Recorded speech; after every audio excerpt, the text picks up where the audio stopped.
dos anos 70, que também foi objeto dele, tema da palestra dele. Bom, hoje a cultura popular seria na questão de acesso. Como ele falou, todo mundo tem acesso a um monte de mídias, né? Mas numa época como nos anos 70, a questão da cultura popular perpassava não só a questão do acesso, mas também na questão de uma ideologia política. O que é cultura popular? E ele também fez a mesma pergunta que eu vou fazer. O que significa povo? O que é ser popular? Então tem uma questão bem polêmica que até hoje os intelectuais vão discutir, que é a questão da identidade social que seja cultura popular, né?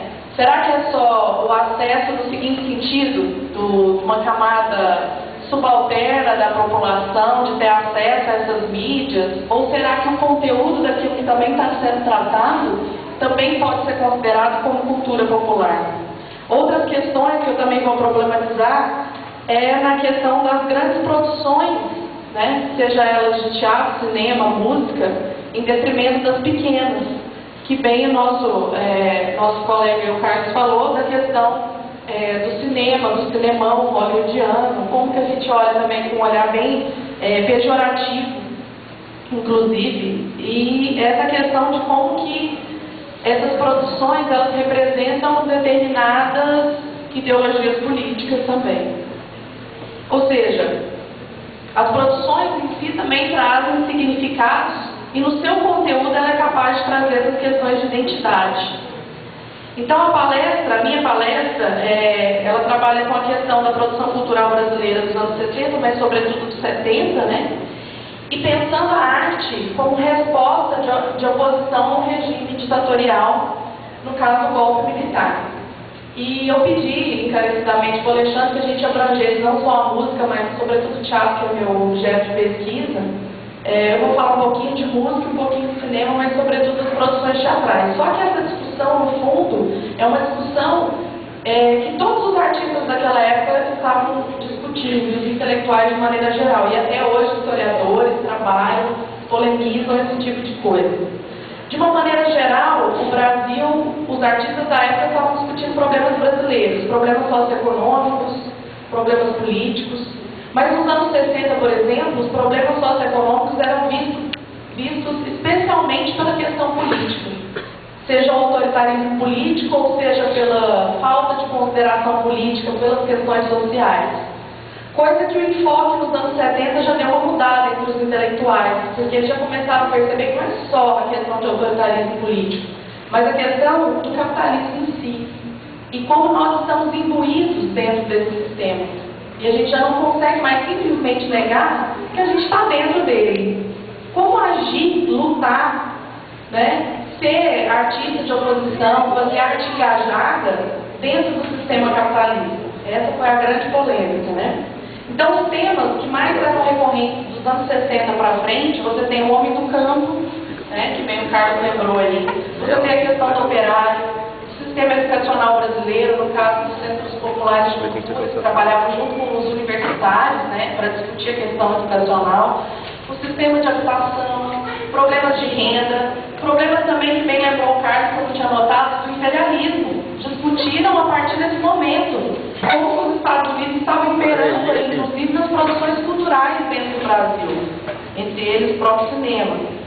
Então, é uma discussão dos artistas batendo de frente justamente com esse agravamento do regime militar. E aí, ao longo dos anos 60, cada vez mais censuras, mais presídios, e aí as torturas chegaram a tal ponto que as pessoas já não sabiam mais como lidar com aquilo. Até que em 68, né, com o ato institucional número 5, que foi o decreto do Costa Silva, o presidente de então, colocou e oficializou determinadas questões, entre elas a censura. Não é possível mais falar contra o regime. Então, como lidar com determinadas formas de controle dos meios de produção, que eram os meios de produção cultural, no caso dos artistas, que estavam tentando falar contra esse regime. Então, os anos 70, eles têm essa outra característica, que não é mais aquela característica dos anos 60. Você tem que lidar agora com um novo momento histórico, com esse controle maior ainda do regime ditatorial. Então, eles atuaram de uma maneira diferenciada em relação às produções dos anos 60. A discussão polêmica entre os intelectuais surgiu, inclusive, dentro do Partido Comunista Brasileiro,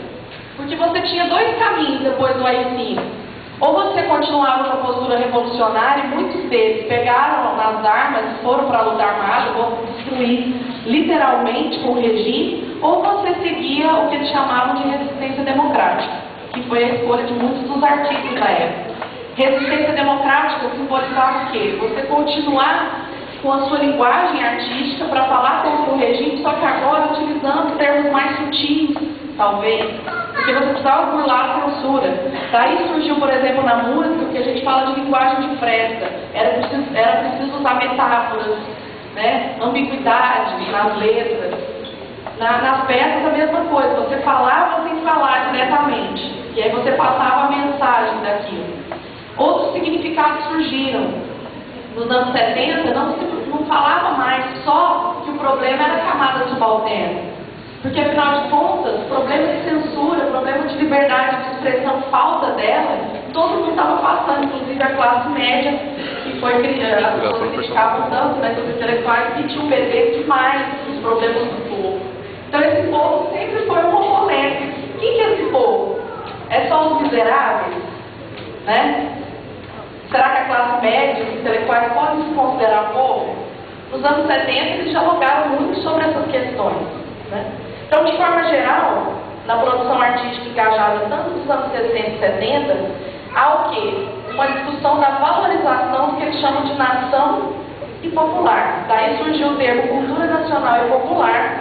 Só que nos anos 70, principalmente, nos anos 60 começou já essa crítica. Vieram essas críticas da própria esquerda, quando eles começaram a trabalhar o que é nação, o que é povo. Por quê? Quem que criou, dentro do discurso político, o termo nação, valorização da nação e valorização do povo? Os próprios governantes, os presidentes. Então, qual foi a crítica da própria esquerda aos intelectuais nesse momento que falaram em povo e nação? Ah, vocês estão sendo populistas, vocês estão sendo paternalistas, igualzinho todos os presidentes, entre eles Getúlio Vargas. E agora, então, os militares mais ainda, vão defender a nação, né? Segurança e identidade nacional. Vocês estão fazendo o mesmo caminho. Então, é uma polêmica muito grande. Porque aí entra a questão, será que popular é só o povão, no caso, estou sendo pejorativa, né? Mas é só aquela classe subalterna, então, que pode fazer arte? E aquelas pessoas que estudaram, então? Vamos retomar a conversa do Carlos, mas pelo inverso. As pessoas, então, que estudaram, que querem falar dos problemas sociais, elas não têm direito, porque elas não são o povo. Né? Então, são discussões interessantes. E, na época, eram determinantes para as questões sociais. Ou seja, a gente tem que entender que, nessa época, o governo entendia o povo brasileiro de uma outra forma, né? Havia a preocupação pelo governo de criar organismos para proteger a produção cultural, ou seja, controle cultural, né?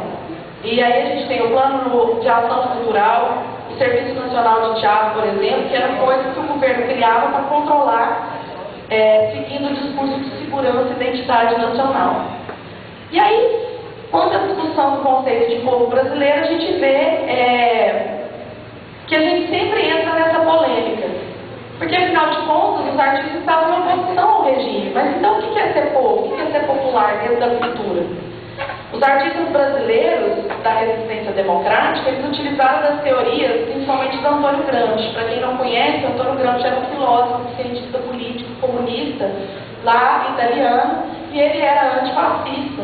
E ele discutia nação e povo com outro aspecto. Ele acreditava que não tinha que ser algo discutido pelo Estado, né? E nem por indivíduos, sujeitos individualmente falando. Mas ele pensava numa sociedade civil discutindo coletivamente nação e povo. E aí que tá, não é uma imposição de uma ideologia só. Ele achava positivo a forma como várias ideologias podiam surgir. E elas entrando em conflito podiam sim transformar a sociedade de uma maneira boa e não de uma maneira impositiva.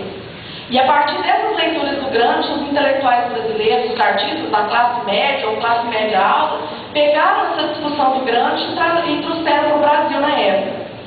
Então, eles partiram principalmente da consideração da multiplicidade de ideologias sociais presentes e das contradições existentes. Para os artistas brasileiros, quando eles leram